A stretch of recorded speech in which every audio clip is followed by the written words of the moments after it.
Boa tarde, estamos aqui, como eu sempre digo na abertura do vídeo, que eu acho importante registrar local e data. Então vamos lá. Com muita alegria aqui, em pleno domingo, dia 5 de outubro de 2025, na querida cidade de Campina Grande, Paraíba. Este será o quinto vídeo. Quem já vem me acompanhando, eu fiz mais ou menos aí uma cronologia aí dos eventos, e essa fase agora é eu chegando, na verdade no último vídeo eu estava indo para São Paulo, e agora eu vou contar um pouco dos 34 anos de São Paulo. Eu dei risada porque eu lembrei que eu narrei lá, que eu fui com um convite para ficar algo em torno de um mês, nessa brincadeira 34 anos, mas enfim, o pai permitiu e eu aproveitei. São Paulo, que nem eu falei no último vídeo, chegando em Governador Valadares, Minas Gerais, sorri bastante pela questão da diferença de temperatura. Imagina só, historicamente o sul-sudeste é frio, houve toda essa mudança climática, imagina ainda em 87, a realidade de São Paulo e o sul e o sudeste como um todo era outra, fazia muito frio. Começava ali final de abril até agosto, e aí abril, maio, junho, julho era o pico do frio, mas enfim, eu me lembro que era muito frio. Junho, cheguei lá em junho, 20 de junho de 87. Aí, claro, aconteceu várias coisas, mas aí, em virtude de tudo aquilo que eu já tinha feito uma recapitulação, e realmente talvez fosse a oportunidade para eu tentar conquistar algo, né, de sobrevivência para mim e para a família, comecei a pensar realmente, já que estava em São Paulo, ficar uma temporada por lá. Assim, de forma muito leve, você teve esse pensamento. Tanto é que eu comecei a procurar alguns empregos. E fui morar na zona sul de São Paulo. São Paulo é uma imensidão, mas quem for assistir de repente, para se situar, eu fui morar no Grajaú, zona sul, depois de Santa Amaro. Santa Amaro é um grande bairro de São Paulo, e eu fui morar ainda mais a sul de Santa Amaro, chama Grajaú. E, já indo direto para o assunto, falar de emprego, na época existia um banco chamado Bamerindos, hoje já não existe mais, mas quem é da época vai até lembrar, porque era muito famoso o slogan da poupança do Bamerindo. Era um jovem bem barbudo, o cara representava o Bamerindo, e a música era: o tempo passa, o tempo voa, e a poupança Bamerindos continua numa boa. Essa propaganda foi muito forte por muitos anos, é só para contextualizar, porque a minha primeira oportunidade efetiva de emprego foi no Banco Bamerindos. Então, eu recém-chegado em São Paulo, teve lá um processo seletivo lá, e já era para começar na função de caixa, né? Porque geralmente você começa no banco como escriturário, depois é que pega a função, e excepcionalmente lá já começava diretamente na função de caixa. Eu não lembro se era uma vaga ou se eram duas naquele momento, eu sei que eu participei do processo, né? Um processo seletivo lá, alguns candidatos. Para mim, eu estou contando a história do aprendizado, para mim foi muito interessante que eu, muito criança ainda, né, 19 anos, despreparado em todo o sentido, nunca tinha ouvido falar de dinâmica em grupo, né? Então, entre todos os procedimentos, tem um tal de dinâmica em grupo, e eu, meu Deus, o que é isso? Enfim, eu sei que no final do frigir dos ovos, eu fui um dos escolhidos para a vaga lá para Caixa Executiva. E o que acontece? Da agência desse banco para a casa da minha tia, onde eu estava morando, a pé, no ritmo que eu ando, 10 minutinhos, a pé. E, então, passei, fiz todo aquele procedimento, documentação, abertura de conta, né? Inclusive a minha tia teve que autorizar, porque naquela época a maioridade era 21 anos e não 18. Aí tinha para abrir conta, então aquela burocracia, enfim. Só que nesse inteirinho aí, eu também participei de um processo seletivo na Prefeitura de São Paulo. Não era um concurso público, como era uma demanda de urgência, era um processo seletivo. Lá, uma quantidade X lá de pessoas que tomaram conhecimento, se inscreveram, E lá eu fui o 17º colocado na Prefeitura de São Paulo. O 17º colocado. E estava tudo andando meio que paralelo. Eu sei que, tipo assim, eu já estava com a conta aberta no Bamerindos, entrega a documentação, tipo assim, para começar na segunda-feira. Já estava tudo certo. Ia começar tipo na segunda. Tipo, quarta-feira anterior, a prefeitura me chama. Eu super inexperiente, e a minha tia já morava lá em São Paulo há muitos anos. Ela era super fã da prefeitura, porque ela tinha umas amigas, grandes amigas dela, que trabalhavam na prefeitura. E ela falou, filho, não vá para o banco, vá para a prefeitura. Também eu não tinha experiência, acatei a decisão dela. Mas resumindo é o seguinte, do banco que eu falei, para a casa da minha tia, 15 minutos a pé, exagerando. Da casa da minha tia para a prefeitura, sem exagero, entre 1h30 a 2 horas de ônibus. Eu tinha que tomar 2 ônibus, porque eu estava na zona sul de São Paulo, e a prefeitura, eu era secretaria de administração, na época funcionava, quem conhece São Paulo, eu consigo lembrar com clareza a rua Pedro Táxi, ali próximo do Corpo de Bombeiro, é uma perpendicular da Rua da Consolação, que é muito famosa, do lado do Cemitério da Consolação. Já que eu estou contando, vou contar em detalhe. Então, era um itinerário longo. E aí que acontece São Paulo? São Paulo, muita gente. Para ter uma ideia, naquela época, porque se eu estou na Zona Sul e vou para a Zona Norte, a tendência é que eu vá para um ponto de ônibus sentido Zona Norte, que é para onde eu estou indo. Mas São Paulo era uma demanda, era e ainda de muita gente, que eu tinha para mim tomar o ônibus e era entre 5 e 5h30 da manhã, era super cedo. Mesmo assim, eu tinha que ir para um ponto de ônibus sentido contrário de onde eu ia, porque senão eu não conseguia entrar no ônibus. E naquela época era permitido ir pessoas fora do ônibus. Então parecia, eu já falei essa história de enxame de abelha, mas não tem outra comparação, parecia um enxame de abelha. O ônibus entrava naquela época, entrava pela porta de trás, que agora entra pela da frente, mudou. E aí entrava, virava aquele tumulto, muita gente ia só com o dedão, sem exagero, só o dedão do pé ali no batente da porta e a ponta do dedo segurando lá, aquele volume de pessoas, e realmente era um perigo, porque o ônibus passa próximo de alguns postes, e aí com certeza causava acidente, alguém podia cair, e estatisticamente deve ter acontecido isso, tanto é que depois proibiram, hoje o ônibus só sai depois que fecha as portas, mas antigamente não era assim, então talvez esse fato seja novo para essa geração de hoje, que entra no ônibus, todo mundo educadozinho, sentadinho, vai em pé, mas não nessas condições, era assim. Enfim, aí eu fui para a prefeitura, como eu disse, era tão inocente, assim, das coisas, que eu conhecia o nome Jânio Quadros, mas para mim Jânio Quadros era passado, era só história. E para minha surpresa, quem era o prefeito da época? Senhor Jânio Quadros. Pessoal, não sou antigo, mas eu trabalhei com o Jânio Quadros, o famoso filho porque quilo. Essa frase foi muito forte lá na gestão dele como prefeito. Ele era muito culto, né? Ele quis dizer fiz porque quis e usou uma linguagem diferente. Filho porque quilo, caiu na mídia isso. Mas enfim. Aí falando de prefeitura, eu peguei o final da gestão do Jânio Quadros, e peguei o começo da gestão, olha que coisa engraçada, eu nem conhecia a Paraíba, hoje eu estou na Paraíba, peguei o início da gestão da Erondina, aqui paraibana, então trabalhei com o Jânio Quadros e com a Erondina, hoje deputada federal, já está com seus 90 e tantos anos, enfim. E então era isso, eu entrava na prefeitura 8 horas da manhã, mas eu tinha que sair de casa entre 5 e 5h30 por causa do transporte. Mas foi ótimo, maravilhoso. E aí o que acontece? Eu vinha de uma fase ainda de muito estudo, porque lá em Teresina, apesar daquilo que eu falei que eu chegava da escola, jogava bola até 9, 10 horas da noite, mas mesmo assim eu estudava muito ainda, né? Então eu estava numa fase que particularmente eu acho que eu estava numa fase muito boa.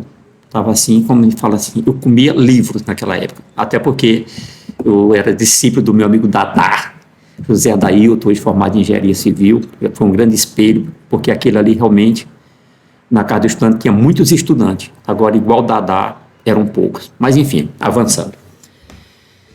Prefeitura, mas eu sempre atento, lendo jornal, procurando oportunidade, estudando, fazendo concurso, e aí eu, mesmo na prefeitura, eu fiz um concurso para o governo do estado, Nesse interim também, como eu era, digamos assim, contratado, né, veio na verdade, veio uma determinação que todas aquelas pessoas contratadas, que eram muitas, não eram poucas pessoas não, para vocês terem uma ideia, naquela época, 87, a Prefeitura de São Paulo, salvo engano, o número é alto, mas São Paulo é gigante mesmo. Naquela época, a Prefeitura de São Paulo tinha 127 mil funcionários.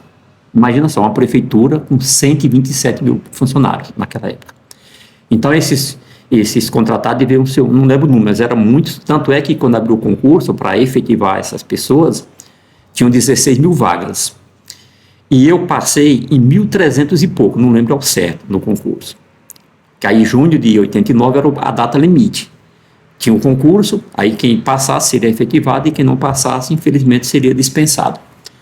E também as coisas acontecem meio que paralelamente. Eu fiz o concurso da prefeitura, passei 1.300 e alguma coisa. No mesmo período, que ali era o ano de 88, né, eu fiz também o concurso da Caixa Econômica, que era a nível nacional. Também passei 1.300, né, que era uma classificação muito próxima da prefeitura. A diferença é que a prefeitura tinha 16 mil vagas, eu passei 1.000 e pouco. E a Caixa Econômica, na época, foi a nível nacional, teve 800 e poucos mil candidatos, e passaram apenas 4%, porque a metodologia era outra, depois mudou essa métrica, mas na época, em 88, quem fez, tem essa cartazinha do presidente, apenas 4% passaram, mesmo assim era 32 mil vagas no Brasil, e eu estava em 1.000 e pouco no polo São Paulo. E aí, o que acontece? Esses concursos, naquela época, tinha duas fases, basicamente, a escrita e tinha a didatilografia. E a didatilografia não era apenas classificatória, ela era eliminatória. E falando de didatilografia, eu vou contar um caso muito interessante para vocês. Eu aprendi datilografia, coisa de Deus, no início dos anos 80, bem no início, porque eu fui para Teresina em 84, eu já tinha feito essa proeza. Qual foi a proeza?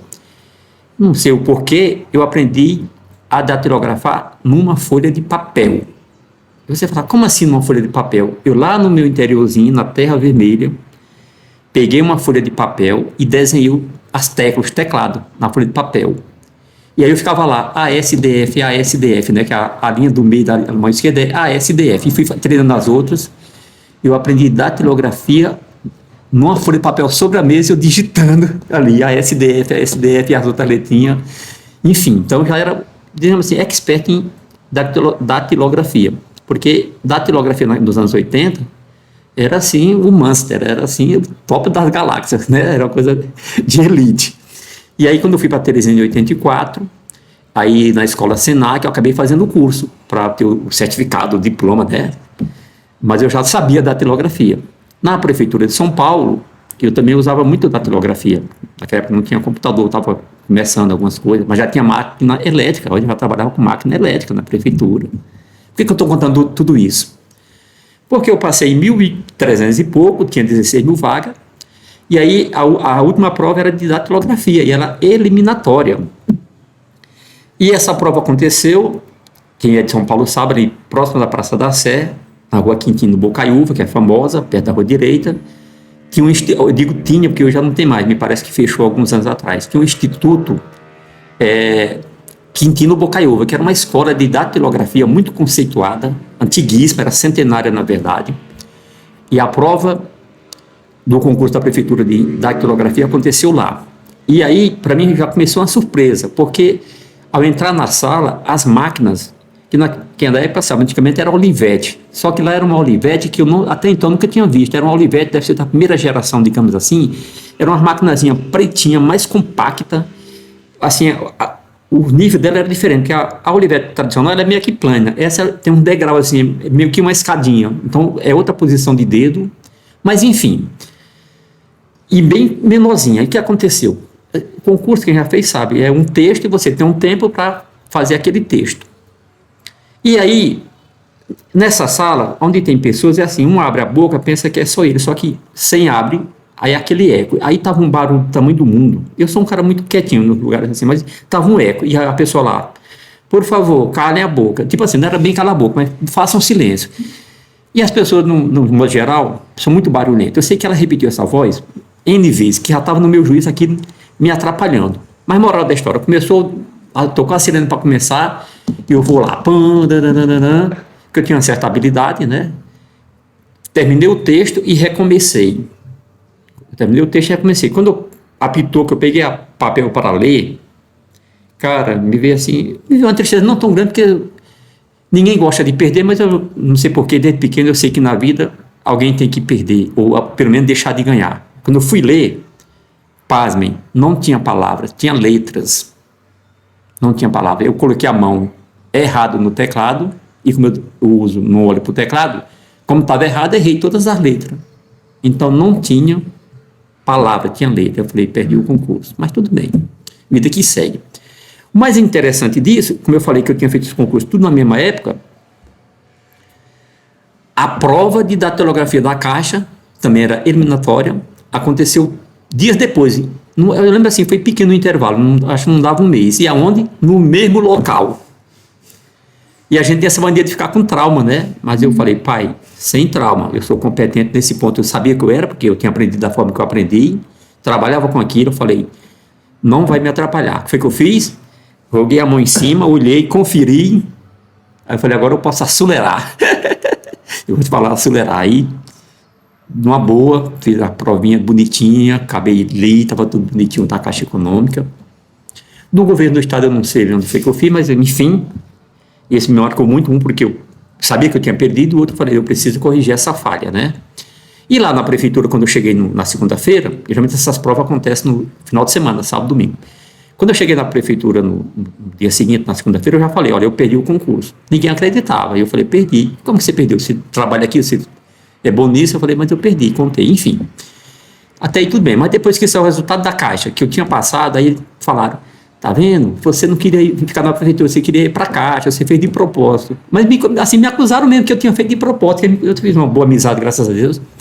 Eu falei, queridos, eu falei, cara, que usei outra palavra, mas assim, que sentido faz eu não querer ter passado na prefeitura? É muito mais cômodo para mim, muito mais tranquilo ter passado na prefeitura, porque a Caixa me chama, depois eu tinha a opção de escolher, e enfim eu perdi a oportunidade da prefeitura. Moral da história, eu sei que isso aconteceu, realmente eu fui desclassificado na prefeitura, quando saiu o final, eu realmente fui desclassificado. No estado eu passei em sexto lugar, foi tudo na mesma época, Caixa Econômica, prefeitura, no governo do estado eu passei em sexto lugar. E a prefeitura ia até junho. Fevereiro de 89 a Caixa me chama.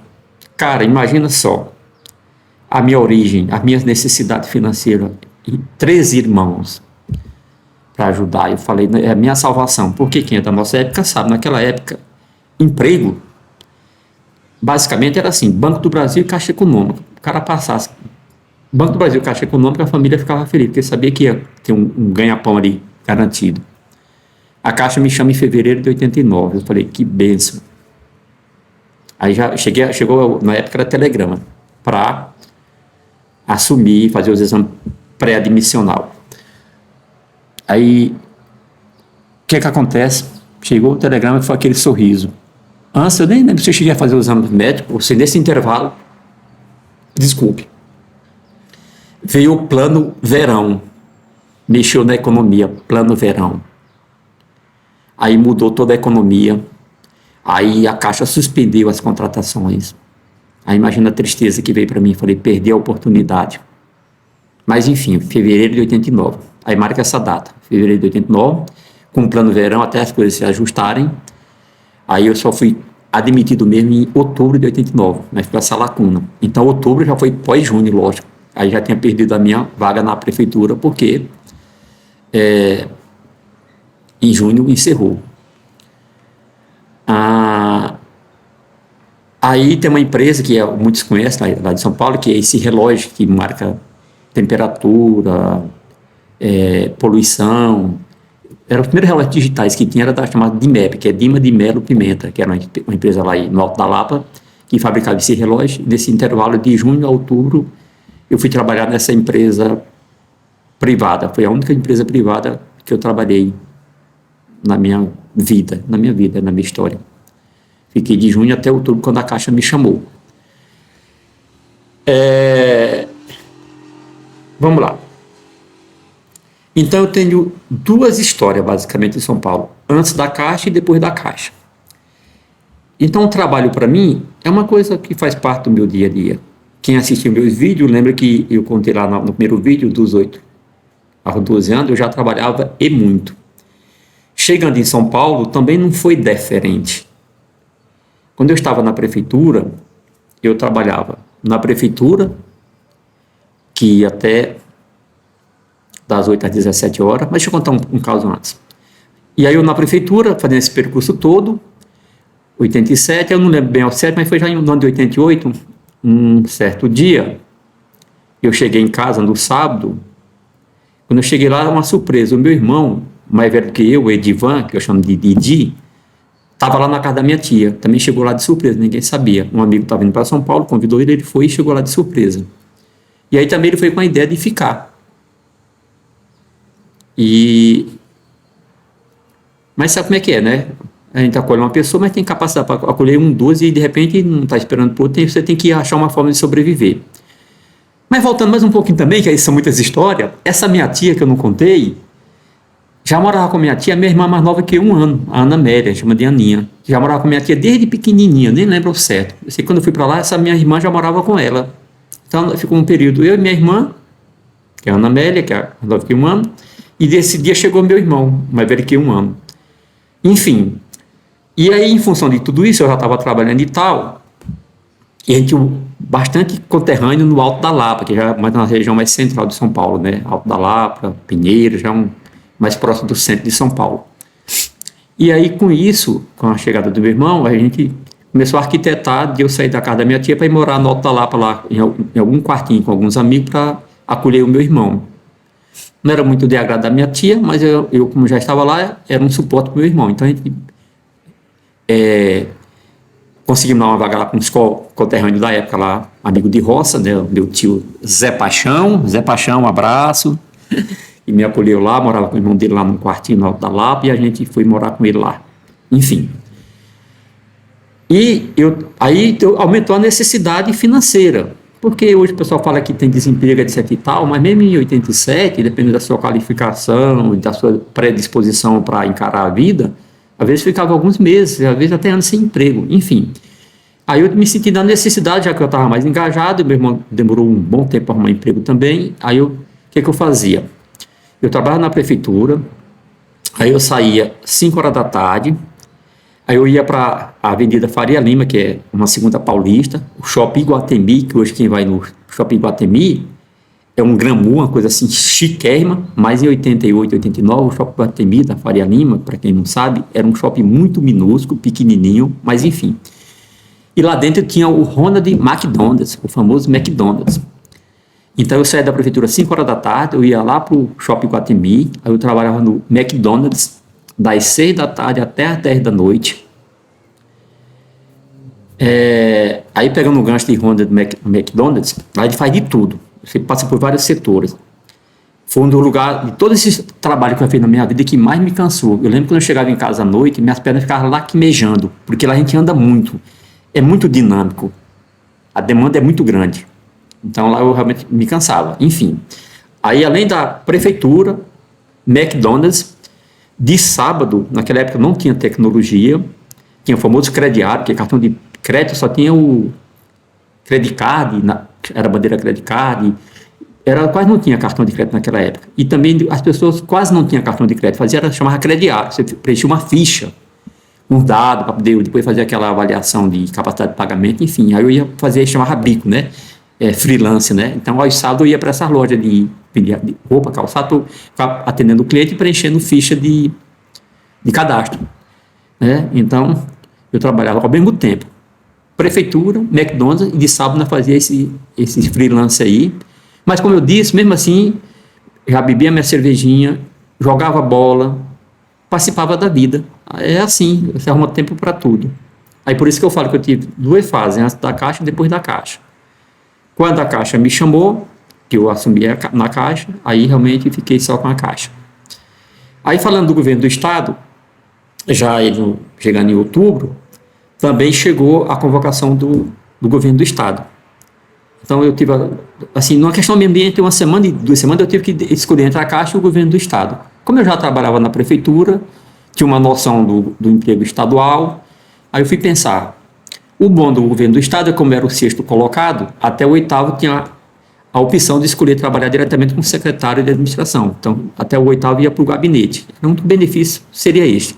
Mas, em termos de mobilidade, eu falei, a Caixa é nacional, eu posso estar aqui e posso estar em qualquer estado. Aí, resumindo, eu optei pela Caixa Econômica Federal. Aí, na Caixa, é um fato também que, às vezes, mesmo que mora em São Paulo, muita gente não sabia, e talvez alguns até hoje não sabem, eu tive a felicidade de assumir na agência CEAGESP, que fica dentro do entreposto, dentro do famoso CEASA. Essa agência da Caixa era uma agência diferenciada.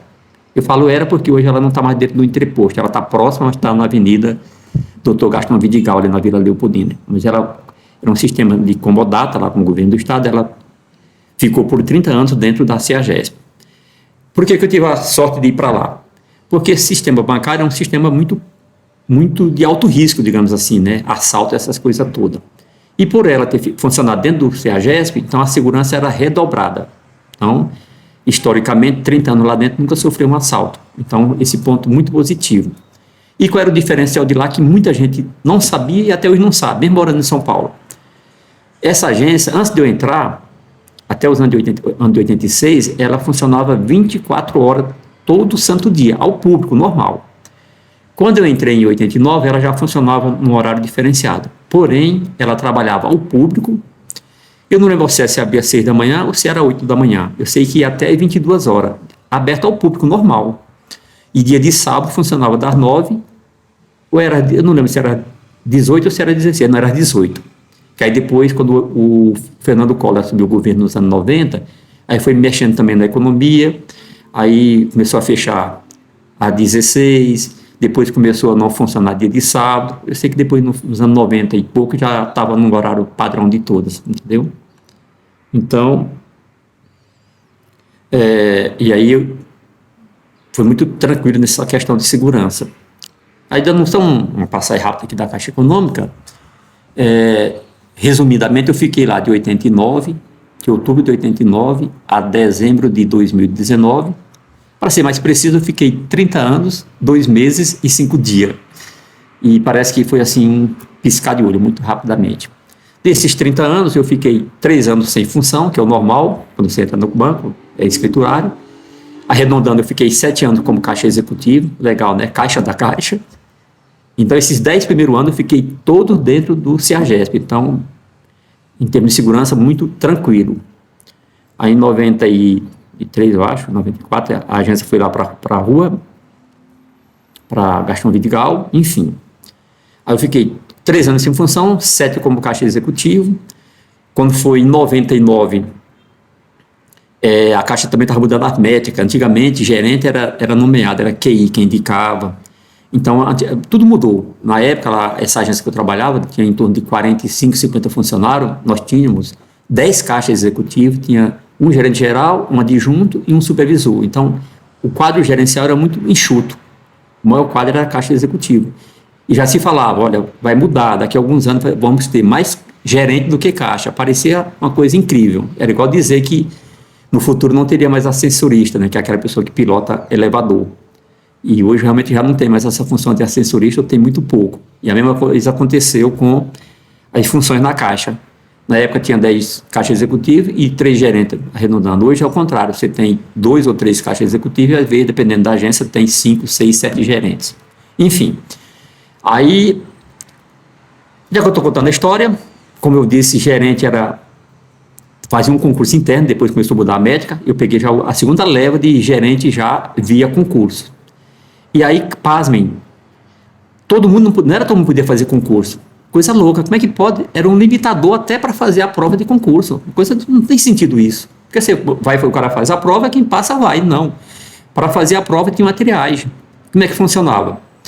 Aí sentava todo mundo que queria lá, e funcionário queria fazer a prova na agência, aí votava. Aquele voto, eu voto num, voto no outro, voto no outro. Aí eu sei que quem tivesse mais voto é que ia fazer a prova. Como a minha agência tinha 45 funcionários, me parece, na época, então tinha um limitador de participante por agência. Eu sei que a minha tinha 5 possibilidades de fazer a prova. E eu fui um desses escolhidos, graças ao meu povo lá, os colegas, me votaram em mim, e eu fui um dos 5. Eu não sei que raio aconteceu, desses 5, só eu passei na prova mesmo, que era a prova realmente aqui para nós, não era fácil não, viu? Era feito pela CESP, eu acho que pela CESP, enfim, era como se fosse um concurso qualquer, só que era interno. E eu fui dos 5 da minha agência, foi o que passei. Resumindo a ópera, isso em 99, né, início, final de 98 para 99, que, resumidamente, depois que você passava nessas provas, você fazia um curso preparatório, pode ser aprovado, depois você ainda fazia um estágio, digamos, probatório, em uma agência diferente da sua, por 3 meses, aí depois você passava de um comitê para depois assumir a função. Era um negócio assim, fora de sério, mas enfim. O X da questão é que eu assumi, depois que eu pedi baixa, ou deram baixa na minha função de gerente, foi que eu descobri que foi uma coincidência. Eu assumi a gerência no dia 12 de julho de 99 e foi dado baixa na minha função dia 12 de julho de 2011. Ou seja, eu fiquei exatamente 11 anos com a função de gerente.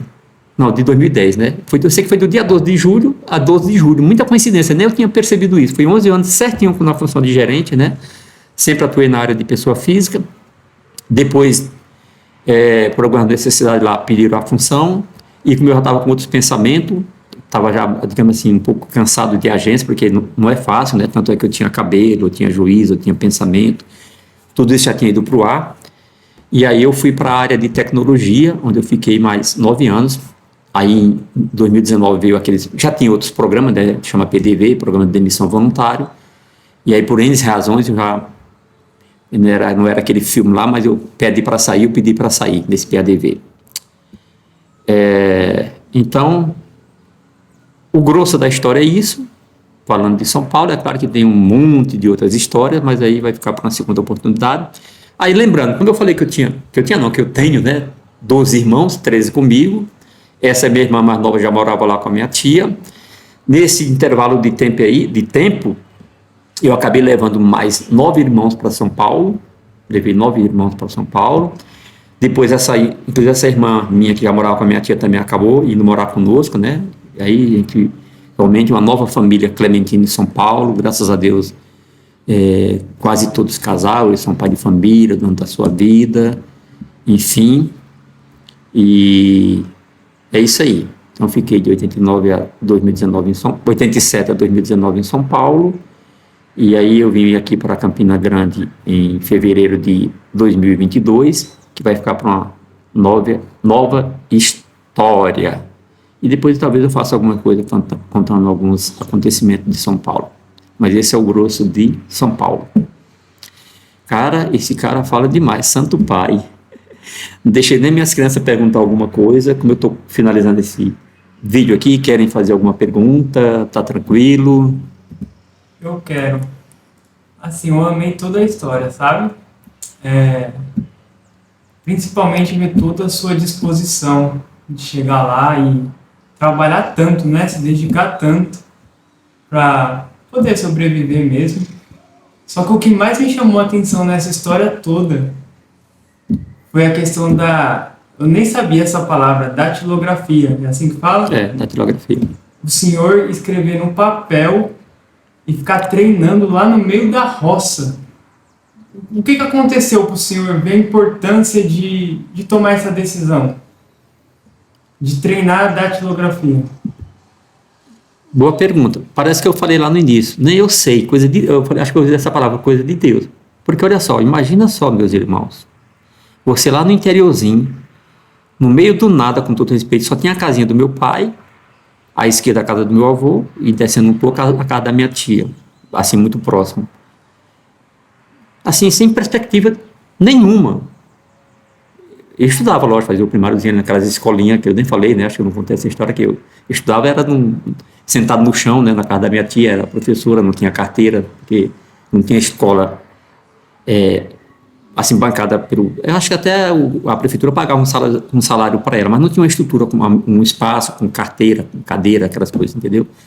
E aí, não sei como realmente, coisa de Deus, eu tive essa ideia de aprender datilografia. Eu peguei uma folha de papel e desenhei as teclas e fui treinando. Assim, uma coisa assim, divina mesmo.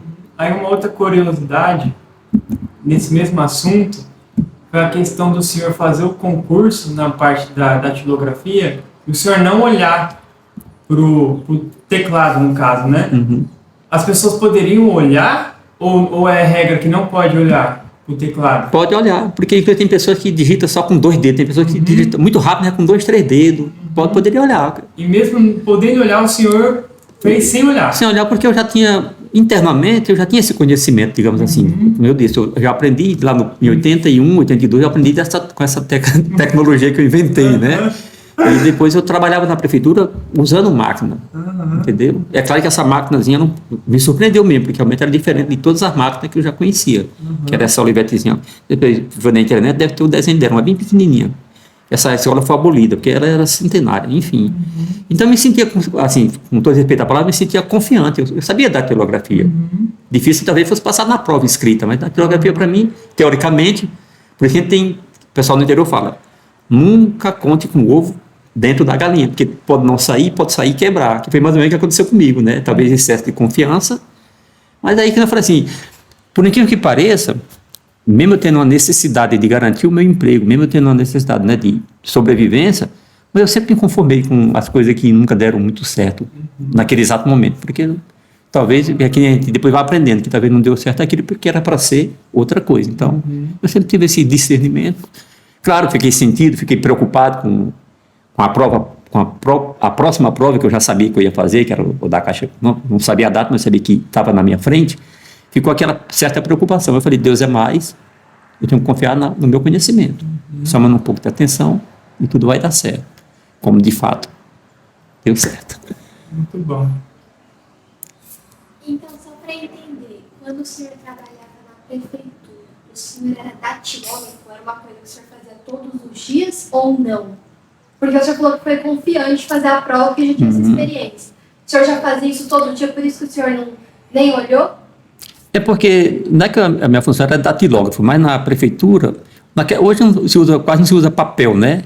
Mas na época tudo era papel e eu trabalhava no Departamento de Recursos Humanos, então tinha muitas fichas, muitos formulários para se preencher, então fazia parte do meu ofício. No dia a dia eu usava constantemente, eu estava usando a máquina, entendeu? Legal? Tranquilo? Então é isso aí, meu povo. Por enquanto, vou parar por aqui. Agradecer aqui aos meus filhos, como eu sempre digo, né, que são o meu suporte, é quem faz essa parte aqui, porque realmente eu sou leigo.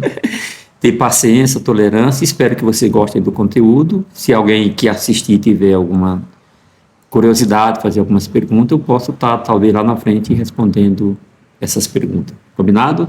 Como eu gosto de dizer, gratidão, o cidadão da metrópole, ora mais.